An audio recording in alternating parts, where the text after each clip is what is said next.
Esto es Lengua Suelta, un podcast de lingüística panhispánica para hablar y analizar por qué decimos las cosas que decimos. Y por qué decimos las cosas de la forma en que las decimos. Hoy presentamos el lenguaje incluyente.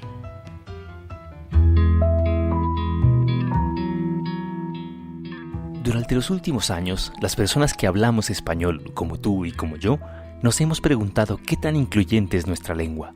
Para una parte de los hablantes, las palabras todos y niños incluyen a todas las personas, sean hombres y mujeres. Sin embargo, también crece el número de personas que piensan lo contrario. Entonces, ¿qué debe hacer la gramática al respecto? ¿Qué debe hacer la gramática al respecto? La duda sobre el nivel de inclusión de la lengua es generalizada, y gracias a ella han aparecido numerosos intentos por usar la recursividad del lenguaje para crear formas de, llamémoslo, inclusión lingüística. Los primeros intentos aparecieron en el espacio de los debates políticos. Es importante, es decirle a aquellos y aquellas, aquí estamos los patriotas, la unidad popular, la unidad de los estudiantes, la unidad de los campesinos y las campesinas, de los afros, la unidad de los profesores y de las profesoras. Pero también aparecen en otro tipo de medios, como en el podcast Entiende tu mente de Molo Cebrián o la conferencia TED de Ivana Perlet, quien analiza el lenguaje que usamos cotidianamente y propone algunas innovaciones. Te hablamos a ti solo, que estás ahora escuchando este contenido, este podcast, ahí pues en tu coche o con los cascos, a ti solo, o a ti sola, En un día normal, en un salón de clases, escuchamos cosas como: el hombre llegó a la luna, el hombre descubrió el fuego y inventó la rueda, el Día del Niño se celebra el 30 de abril. ¿A qué personas borramos al hablar y qué tipo de historias estamos contando?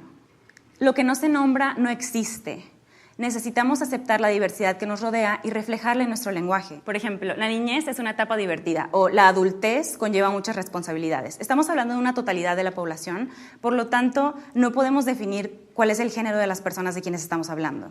Las mexicanas y los mexicanos, bueno, las niñas y los niños a veces se aburren, es solamente repetirlo, es muy sencillo repetir el artículo, ¿no? Y así no estamos hablando de una generalidad, pero no de un género en específico.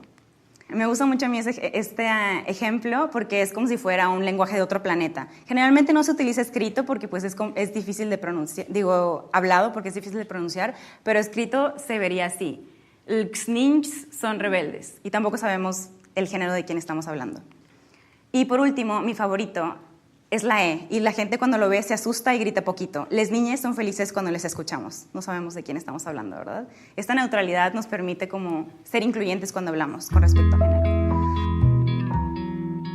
Sin embargo, las academias de la lengua española, que tienen la función de registrar y normalizar los usos de nuestra lengua, no reconocen este uso como gramatical. Al respecto, esto explica Darío Villanueva, presidente de la Academia de la Lengua Española, en una entrevista con la televisión española.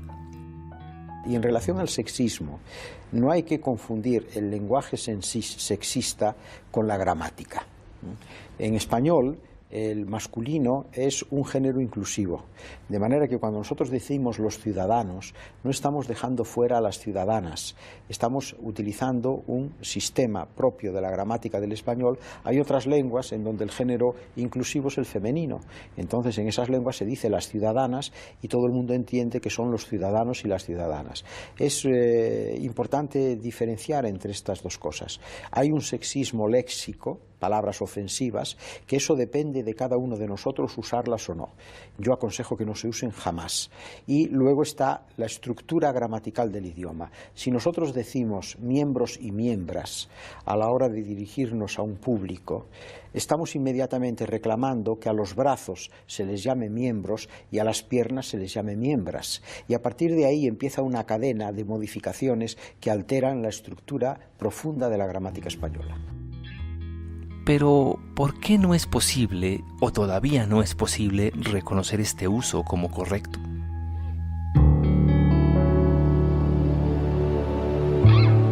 En el español, cuando hablamos del género gramatical, nos referimos a una característica de las palabras que regula su concordancia.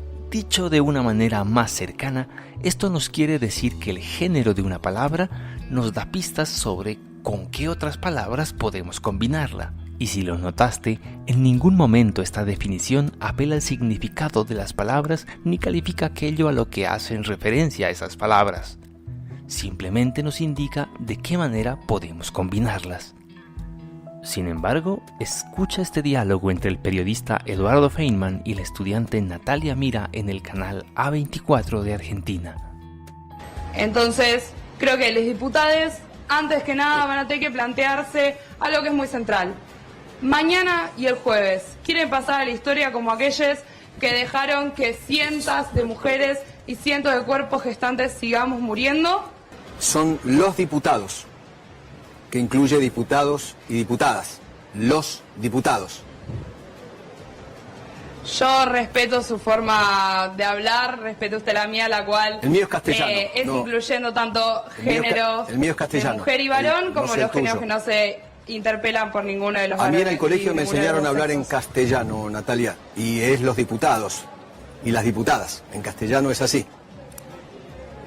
Y a mí en el colegio, no, en mis 5 años, nunca me enseñaron diversidad sexual. Mire usted qué casualidad, la aprendí yo sola.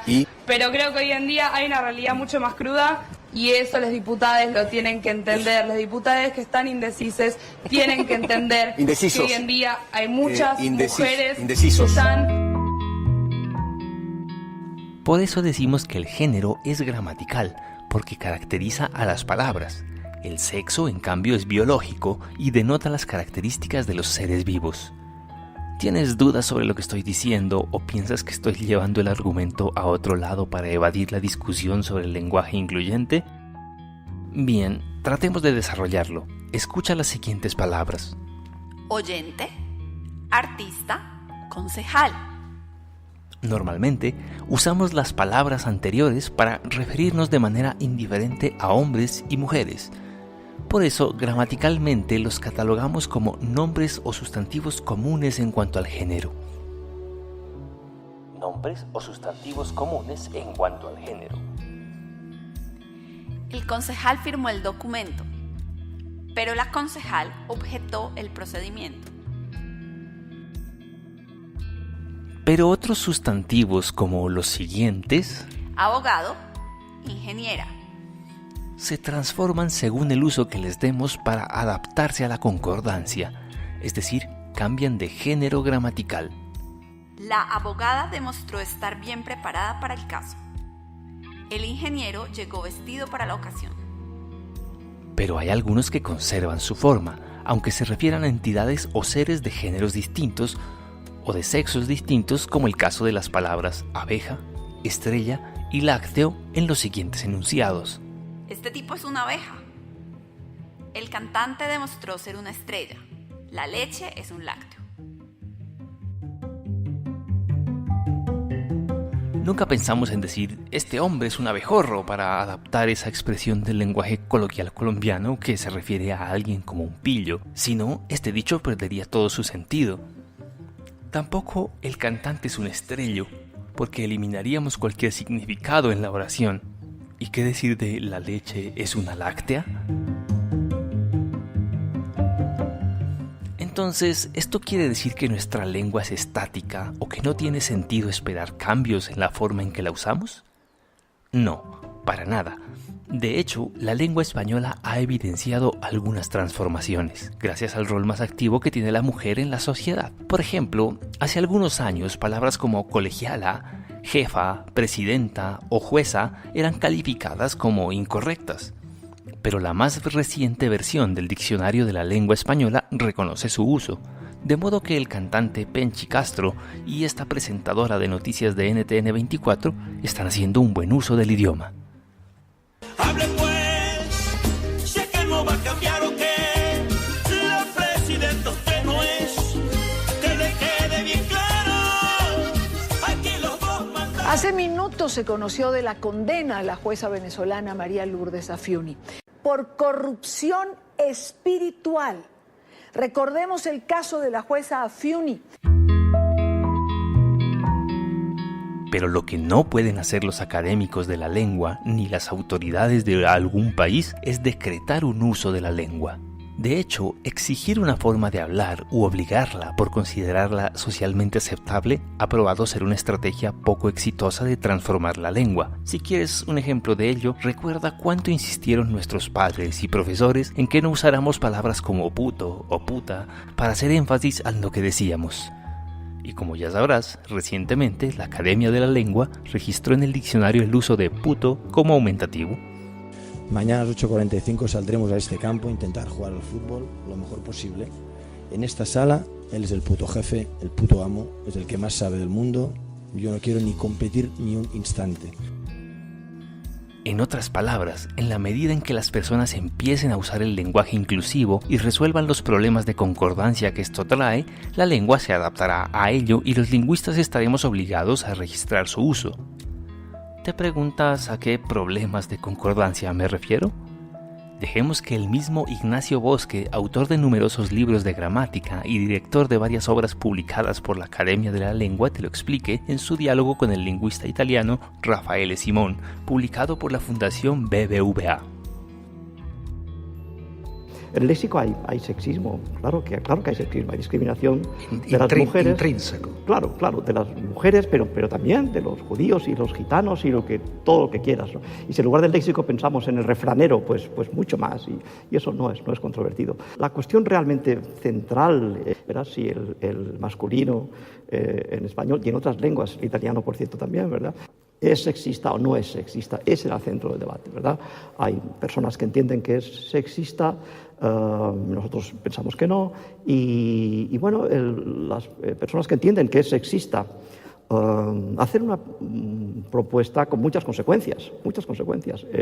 Para empezar, como sabes, pues el español se habla en 22 países por muchos millones de personas y claro, la consecuencia inmediata es que el lenguaje de todos es sexista y por extensión los hispanohablantes seríamos todos sexistas, ¿verdad? Lo que me parece que es una conclusión muy peculiar, ¿verdad? El problema es que no se puede, y también he leído muchos documentos de comisiones obreras y de UGT y de otras instituciones que patrocinan estas guías y no las seguían, ¿no? Es decir que, bueno, te das cuenta, son muchas paradojas encadenadas.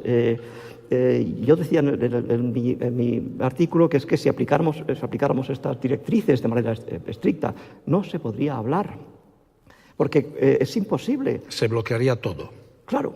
Fíjate que uno es dueño de sus sustantivos y de sus verbos y de sus adjetivos, pero no tanto de sus artículos y sus indefinidos y sus morfemas de concordancia. No es así. No es como si alguien decide que en español pues el artículo debe ir detrás del nombre como el rumano porque le parece más interesante. ¿Qué debería decir a este punto una persona hablando una lengua germánica donde hay también el neutro?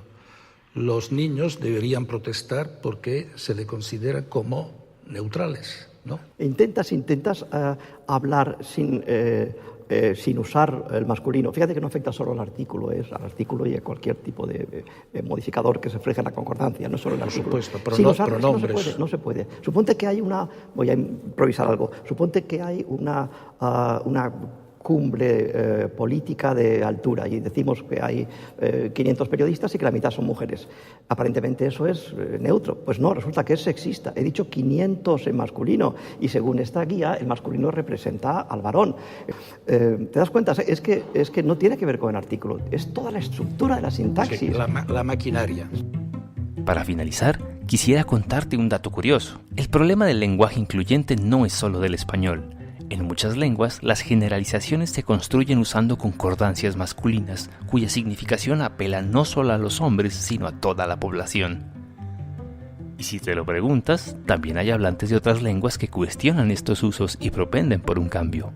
Para la muestra, te leeremos un fragmento de un libro de maternidad publicado originalmente en inglés que advierte sobre el uso problemático de la palabra baby, que denota tanto a los bebés como a las bebés, pero cuya concordancia siempre se construye con pronombres masculinos como he o him. Aquí va la lectura y posteriormente su traducción. Throughout this book, we've tried to be fair to boys and girls by alternating he and she, chapter by chapter. No difference between boys and girls is implied. A lo largo